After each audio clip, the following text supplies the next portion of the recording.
Qu'est-ce qui rend une œuvre culte?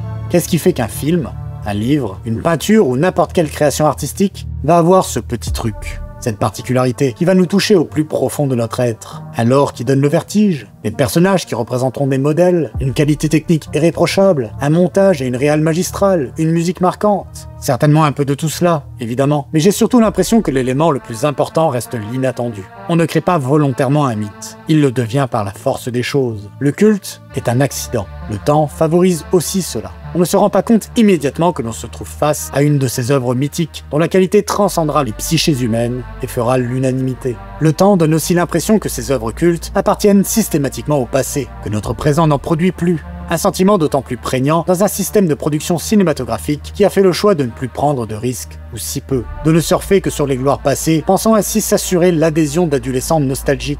Pire, ces multiples remakes, suites et reboots semblent écorner les univers qu'ils prétendent défendre, voire même tâche d'une marque indélébile les souvenirs que nous avons de ces créations, abîmant de manière permanente le plaisir que nous avions à les retrouver. Predator, dont l'origine prend source dans l'un des plus grands films d'action de l'histoire du cinéma, bien qu'il ne soit pas que cela, fait partie de ces univers que l'on dilue, lui faisant perdre toute saveur jusqu'à la nausée, paradoxalement. Soleil sur vous, citoyennes et citoyens. Bienvenue sur le Nexus 6, je suis le capitaine. Vous l'avez bien compris, aujourd'hui nous allons parler de Predator Badlands, le dernier né cinématographique de cet univers à votre époque. Mais avant d'aborder tout cela, je dois vous parler de quelque chose d'important. La chaîne va bientôt avoir 11 ans, et à cette occasion, nous lançons notre nouveau grand projet, le jeu vidéo Nexus 6. Get Funky, Live or Die. Bienvenue, chers voyageurs. La méga corpo de boissons énergisantes Get Funky a lancé son nouveau programme. Livré ou décapité. Prisonnier d'un collier électronique, l'équipage du Nexus 6 a 2 heures pour livrer la cargaison, sans quoi leur tête explosera en direct sur Kill Vision, la trash TV locale. Le carburant des étoiles, c'est Get Funky, Live or Die est un jeu d'aventure qui se démarque par une narration épicée et un compte à rebours en temps réel. 2 heures. Le gameplay, exploration, dialogue farfelu, mini-jeu et pour finir en beauté, un bon vieux shooter spatial 3D parce qu'on ne s'évade pas sans quelques dogfights fulgurants. En 2 heures, tout s'accélère. Frapper, parler, grimper, ramasser. Chaque choix vous propulse dans une direction différente et certains niveaux n'existent qu'en fonction de ces choix. Si le financement Ulule se passe comme sur des roulettes, vous incarnerez Robin, Cyril, le copilote, Slexno et bien sûr le capitaine avec chacun son niveau à franchir. Et cerise sur le vaisseau, la possibilité de choisir votre perso préféré pour le level final, offrant à chaque partie un goût unique. Get Funky, Live or Die.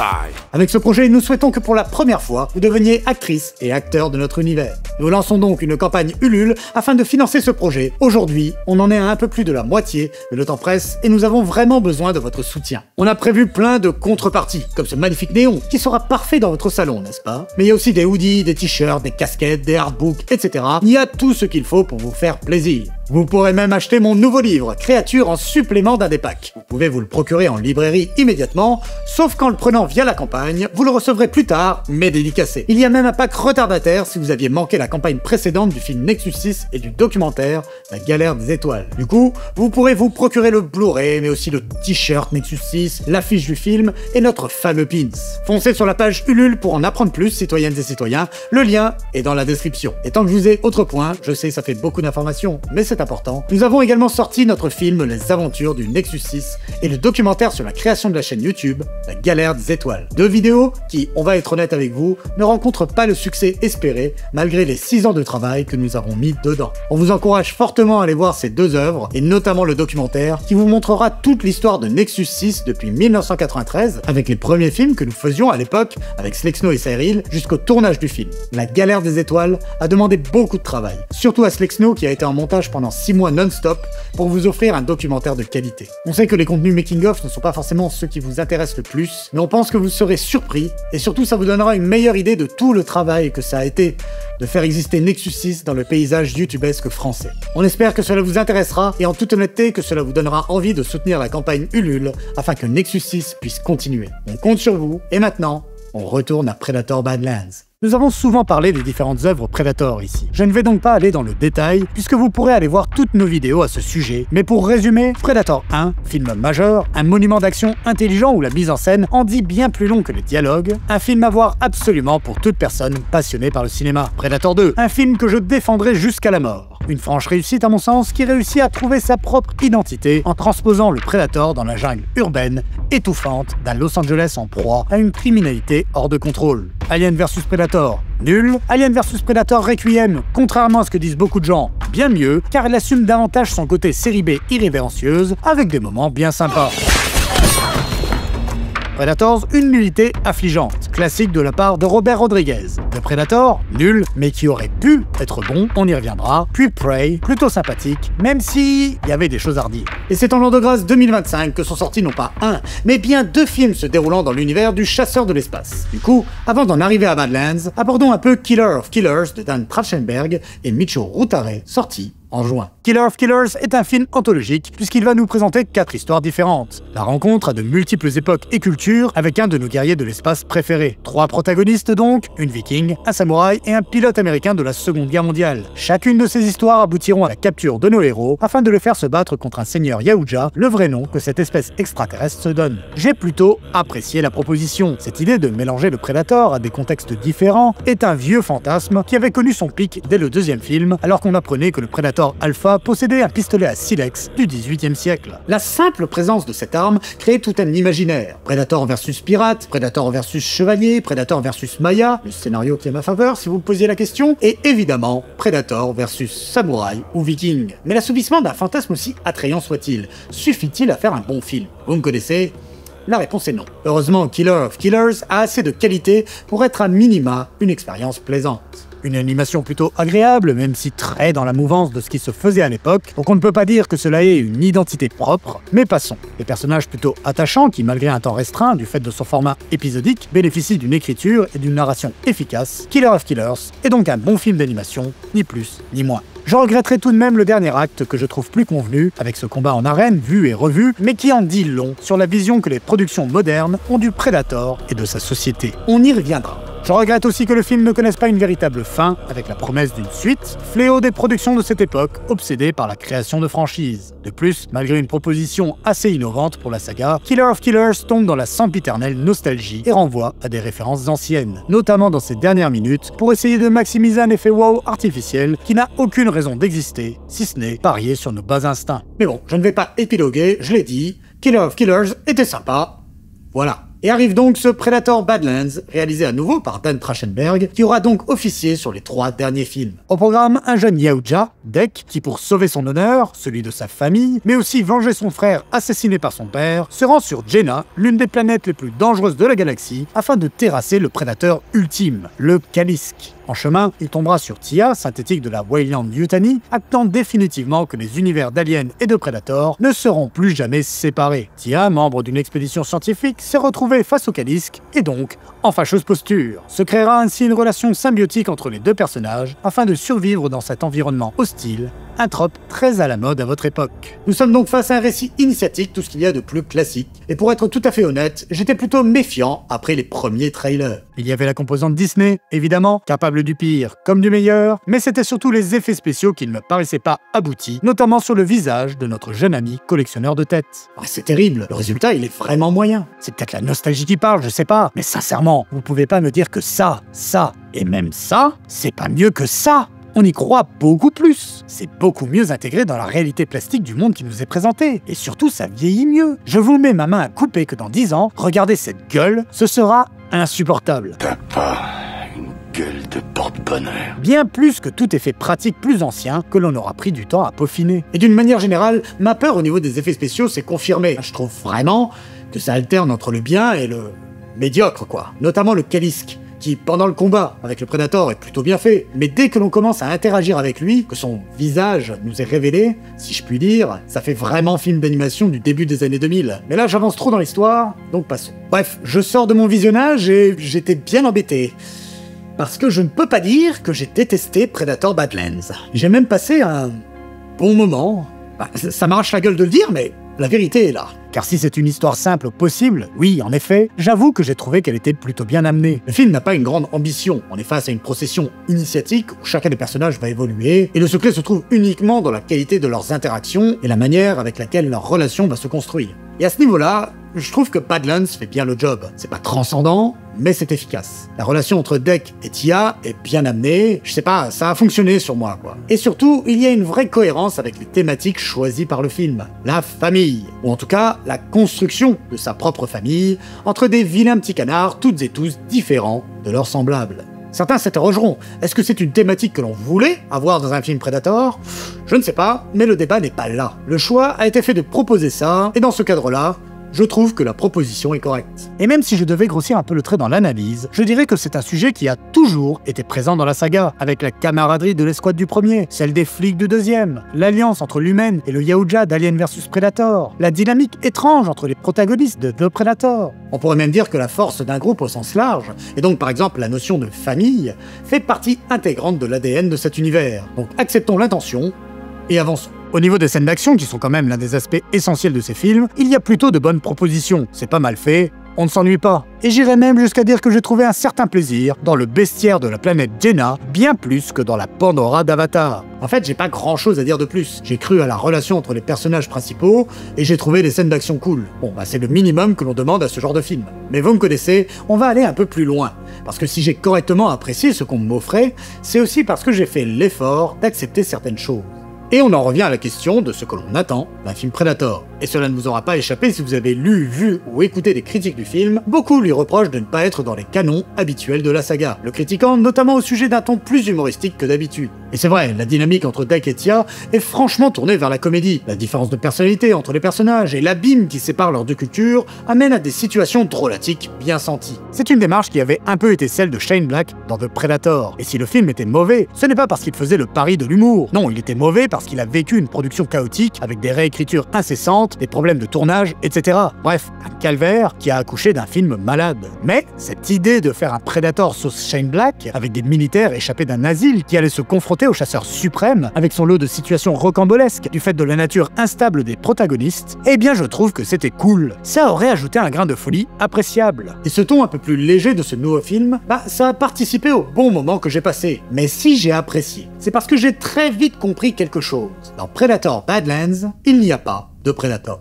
Alors oui, ils ont une gueule de Predator, des armes de Predator, mais ici, ce ne sont que des humains avec des skins de Yautja. Des humains qui auraient une culture s'approchant de ce qu'on imagine être celle des Predators, orientés vers l'honneur, la supériorité martiale, etc. Mais des humains tout de même. Et ça m'a sauté aux yeux dès les premières minutes du film. À l'origine, le Predator était entouré d'une aura de mystère. Dans les deux premiers, on en apprenait peu sur lui, à part certains rituels, notamment sur la collecte de trophées et ses techniques de soins radicales. Mais même lorsque l'on en voyait un peu plus, il restait fondamentalement différent de nous. Et indépendamment de ce que l'on nous montrait, cette différence, elle était maintenue par un seul élément, la manière de jouer le Predator. Tout était dans sa gestuelle. Le Predator était calme et mesuré. Lors des moments de pause, ses gestes étaient lents, comme s'il avait une conscience supérieure de ce qu'il se passait autour de lui, comme s'il n'avait pas besoin d'en rajouter. Un fait qui lui donnait une aura immédiate. Il n'était pas badass uniquement du fait de sa force, et parce qu'il était bardé d'armes toutes plus folles les unes que les autres. Il l'était surtout parce qu'il semblait serein, sûr de lui, et que rien ne pouvait l'atteindre. Une chose qui a complètement été oubliée par Badlands. Tous les Yautja du film se déplacent comme des humains, parlent comme des humains. Alors oui, la langue est différente, mais à part ça, c'est la même chose. Et surtout, ils ont des considérations profondément humaines. Et encore, si ça n'avait été que le cas de Deck, ça ne m'aurait pas dérangé, vu que le film le positionne très clairement comme une anomalie dans sa culture. Son père le considère comme mal formé. Donc qu'il ait une nature différente des autres aurait été acceptable. Mais au final, à part le fait qu'il est un peu plus petit et supposément plus faible, rien ne le sépare, de notre point de vue humain, de ses congénères. Et tout ça là, pour apprécier le film, il a fallu que je l'accepte. Et à partir de ce moment, je l'ai regardé comme si c'était un autre extraterrestre. Et tout coulait de source. Du coup, à mon sens, le film aurait vraiment gagné à choisir les deux voies suivantes. D'abord, la voie de la radicalité. On garde des Predators, mais on ne nous montre jamais leur visage, ou peu. Ça tombe bien, souvent, ils ont des masques. Et on les met en scène comme c'était le cas dans les œuvres précédentes, avec très peu de dialogue entre eux, et quand il y en a, non seulement on le fait dans une forme de communication qui n'est pas une langue parlée, comme nous le ferions en tant qu'humains, afin de renforcer leur altérité, mais aussi en ne traduisant pas ce qu'ils se disent pour le spectateur. Voilà. Là, tu gardes une ambiance mystérieuse. Et ça aurait renforcé la séparation entre le Predator et Tia et donné encore plus de poids au fait qu'ils finissent par se comprendre. Ou bien, choix beaucoup plus simple, mais risqué économiquement parlant, tu fais exactement le même film, mais pas avec des Predators. Et bah ouais. Oh, j'ai des idées, moi. Ça dépasse l'entendement. Sauf que cela n'arrivera plus jamais. Il faut exploiter les fameuses IP afin de faire venir du monde en salle et engranger de la thune. Chose qui semble avoir bien fonctionné puisque le film est un carton. En fait, ce choix de surhumaniser les Yaoja, il s'explique aussi parce que le film ne propose pas de personnages humains avant la demi-heure. Un choix quand même assez audacieux et que je respecte, mais qui malheureusement, du fait de la dénaturation de la créature, n'est pas aussi marquant qu'il aurait pu être. Surtout que c'est la raison pour laquelle on a eu droit à ces effets spéciaux plus que moyens sur le visage de Deck. Pour les créateurs de Badlands, nous proposer des émotions facilement compréhensibles pour nos habitudes humaines est la seule manière envisageable pour que l'on s'attache au personnage. C'est surtout le choix de la facilité à mon sens, mais à votre époque, plus personne n'était surpris de cette inclination créative. En tout cas, cela m'a aussi amené à m'interroger sur le besoin d'en montrer plus sur les Predators et leur culture. J'ai découvert Predator enfant, et très honnêtement, j'étais le premier à vouloir en savoir davantage. D'ailleurs, la scène de Requiem dans laquelle on a un petit aperçu de leur planète, de leurs habitations et de leur ville, avec la préparation du seigneur Yaoja, m'avait beaucoup plu. Mais aujourd'hui, j'ai évolué, et pour moi, ce besoin d'être constamment abreuvé d'informations, de lore, pour essayer de satisfaire ce besoin d'explication, de ne plus laisser place à aucune frustration, je le trouve délétère et franchement dangereux pour l'art au sens large, mais on va dire que je m'emballe.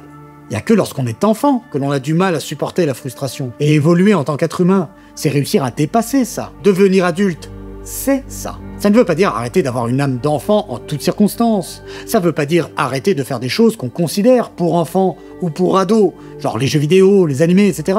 Non, tout ça c'est très bien. Ça veut dire être responsable face à ça. Et savoir être critique lorsque l'on essaye de ne toucher que par la nostalgie. C'est pour ça qu'aujourd'hui, j'ai beaucoup de mal avec la notion de fan. En tout cas, telle que l'entendent certaines et certains. Il y a plein de choses que j'adore. Au plus profond de mon être. Predator en fait partie.